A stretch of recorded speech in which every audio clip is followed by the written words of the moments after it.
Nous revoilà pour PSF 211, méthode de recherche en psychologie, et je voulais juste terminer la dernière capsule là, qui portait sur l'article scientifique. Je voulais vous faire quelques autres remarques sur le processus de lire un article scientifique. Je pense que je vous avais dit très rapidement en passage que l'erreur que les gens font, c'est de lire un article scientifique comme si c'était dans le fond une histoire avec un début, un milieu et une fin, et que tu peux suivre ça de manière linéaire.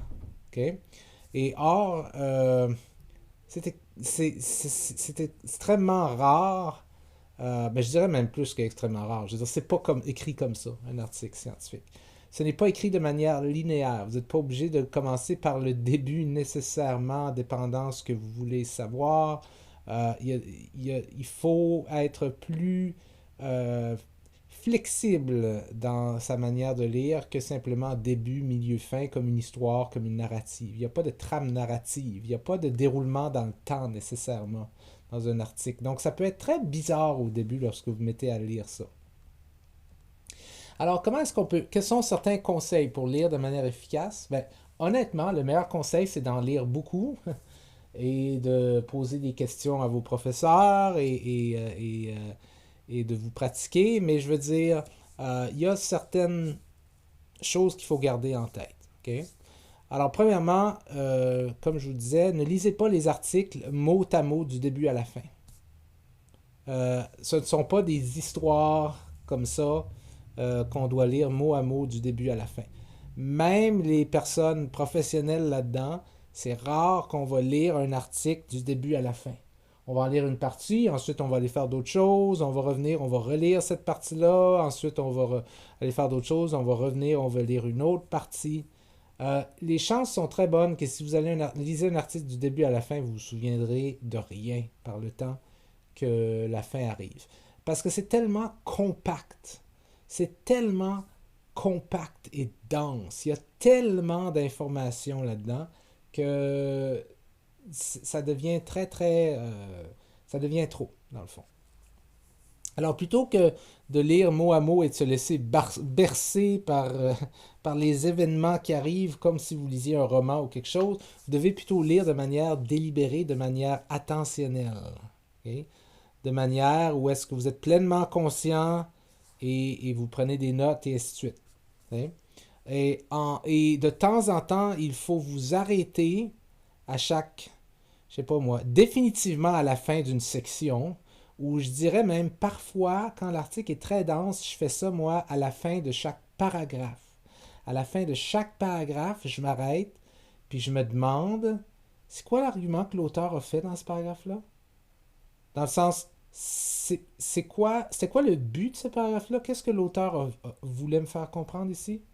Puis aussi, comment est-ce qu'il, s'il a fait un argument, c'est sur quelle preuve qu'il se basait pour dire ça? Hein? Et donc, vous pouvez faire ça à chaque partie, vous pouvez faire ça pour tout l'article, vous pouvez faire ça à chaque paragraphe, ça dépend où est-ce que vous voulez l'appliquer. Mais l'idée de base, là, c'est que vous devriez très souvent vous arrêter pendant un article et dire, un, je suis en train de lire quoi là, moi là? Deux, c'est quoi qui est en train de m'être communiqué? Trois, est-ce que j'ai l'impression de bien comprendre? Puis si la réponse à ces questions-là, c'est je suis pas certain, je suis pas certain, je suis pas certain, ben, vous êtes en train de lire d'une manière que ben, il faut recommencer, dans le fond. Il y a d'autres conseils, évidemment. Comme je vous disais, pour répondre à ces deux questions-là, finalement, c'est à propos de quoi qui est l'article, c'est quoi le but, qu'est-ce que l'auteur essaye de faire, puis c'est quoi les preuves qui le supportent dans ses affirmations. Ben, pour répondre à ces deux questions-là, vous n'êtes pas obligé de lire. Il y a des stratégies de lecture qui sont autres que, comme je vous disais, commencer au début puis aller à la fin. Vous pouvez commencer tout d'abord par le résumé. Le résumé va vous donner une idée de, va vous donner un début de réponse à ces deux questions-là. C'est quoi l'argument qui est en train d'être fait là, dans cet article-là, puis le ou les arguments, puis c'est quoi les preuves. Et le résumé va commencer avec ça. Ensuite, euh, vous n'êtes pas obligé de lire toute l'introduction. Vous pouvez passer directement à la fin de l'introduction puis voir spécifiquement est-ce que l'auteur a inclus, puis généralement il va le faire à la fin de l'introduction, il inclut les buts spécifiques et les hypothèses de l'étude. Bon, ça répond à la question c'était quoi le but de l'étude. Bon. Vous pouvez aller revoir avec le résumé. Est-ce que ça fit? C'est-tu les mêmes buts? Ah oui, en effet, c'est les mêmes. Ça vous permet de voir plus une vue d'ensemble. OK? Une fois que vous avez bien compris, que vous pouvez les répéter par vous-même à partir de votre mémoire. Là. Ah oui, ok, c'est beau, je comprends c'est quoi les buts. Là, vous pouvez commencer à aller lire le restant de l'introduction. Parce qu'une fois que vous savez le but de l'étude, puis vous êtes clair à propos de c'est quoi, l'introduction est beaucoup plus facile à comprendre. Si vous lisez une introduction sans savoir c'est quoi les buts de l'étude, c'est difficile de savoir comment est-ce que vous devriez comprendre ce que vous êtes en train de lire. L'auteur, lui, quand il écrit ou elle écrit son introduction, il ou elle sait déjà c'est quoi les buts de l'étude.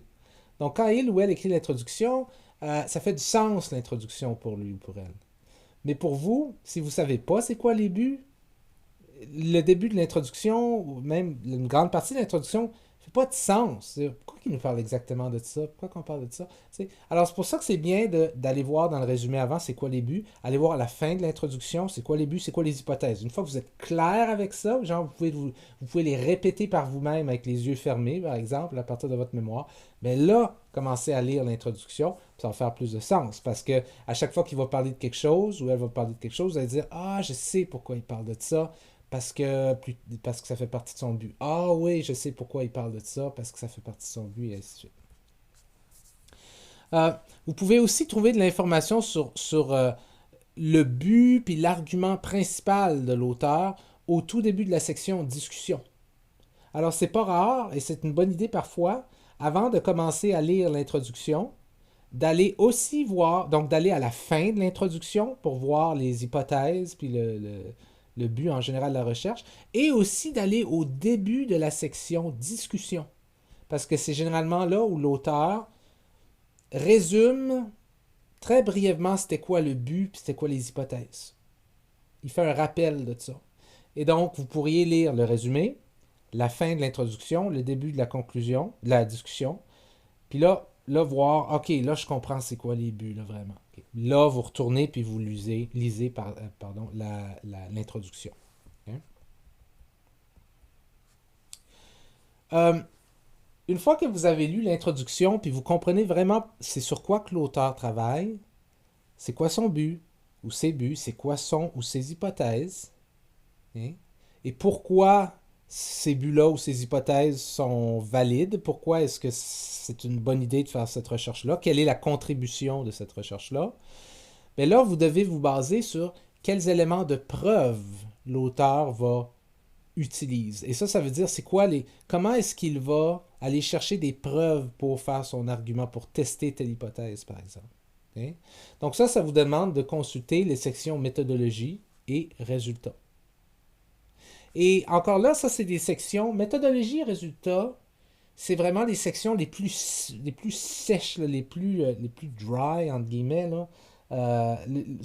Au moins dans l'introduction, il y a un peu d'action au niveau conceptuel. Genre, là. Si on parle, des fois, on va dire que certains auteurs ont dit ça, mais d'autres ont dit telle affaire, puis il y a une certaine controverse, puis là, il faut régler ça. Mais au moins, il y a un peu d'action dans l'introduction. Dans la section méthodologie et résultats, il n'y a aucune action. Là. C'est vraiment très, très technique. Okay? Et donc, vous ne pouvez pas lire ça comme un roman, justement. Là. Il n'y a pas de personnage, il n'y a pas d'action, il n'y a pas de conséquences, il n'y a pas de problème. C'est pas une histoire. C'est vraiment un rapport technique. C'est une recette. C'est littéralement une recette, quasiment. Euh, et donc, il faut vous arrêter très, très, très, très souvent et demander la question. OK, c'est quoi qu'on vient de me dire là? Qu'est-ce que les chercheurs ont fait spécifiquement? Hein? Surtout dans la section méthodologie. Là. C'était qui leurs participants? Okay, ils ont fait quoi exactement aux participants? Ils ont demandé aux participants de faire quoi? Pour quelle raison? Combien de fois? Pendant combien de temps? T'sais? Quand vous arrivez au résultat, à la section résultats, c'est quoi exactement les résultats de base les plus importants qui sortent de ça? Là? Parce que vous allez en voir des chiffres. Là. On va vous montrer un paquet de chiffres puis d'analyses. Il faut que vous vous demandiez, OK, mais c'est quoi que je devrais... C'est quoi qui est global là, qui ressort de ça? Petit truc, allez voir les figures et les tableaux. Les auteurs utilisent surtout les figures, mais aussi beaucoup les tableaux, pour faire ressortir les résultats principaux. C'est ça le but d'une figure, c'est de faire ressortir ce qu'il y a de principal.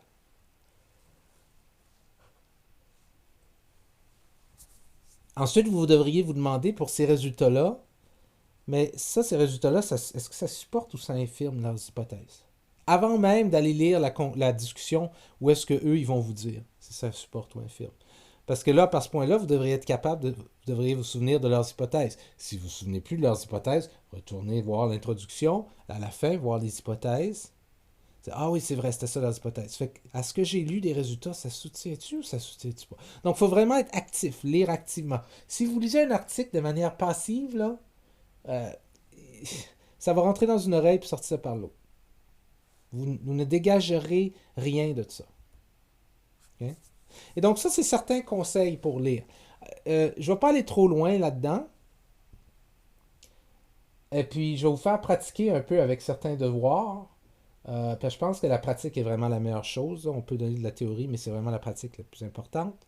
Mais vraiment, si je peux résumer tout ça en une phrase, c'est que un article scientifique doit se lire activement. Et lire activement, ça veut dire lire lentement, s'arrêter souvent, se poser des questions pour s'assurer qu'est-ce qu'on est en train de comprendre, vérifier si on a bien compris. Okay? Et donc, honnêtement, c'est pénible. C'est pénible pour les étudiants, c'est pénible même pour moi. Ce qui est le fun, c'est que quand on tombe sur un article qui est un domaine qui nous intéresse, là, c'est moins pénible. Okay? Puis quand c'est bien écrit, c'est moins pénible aussi. Mais c'est pas quelque chose, c'est du travail. Là. Et souvent, les étudiants ont l'impression, oh, je vais lire cet article-là avant le cours. Le prof a demandé ou la prof a demandé de lire cet article-là, je vais le lire avant le cours, tu sais, rapidement, avant de me coucher, par exemple. Non, c'est un travail, lire un article scientifique. C'est difficile. Je vous laisse là-dessus. Ciao.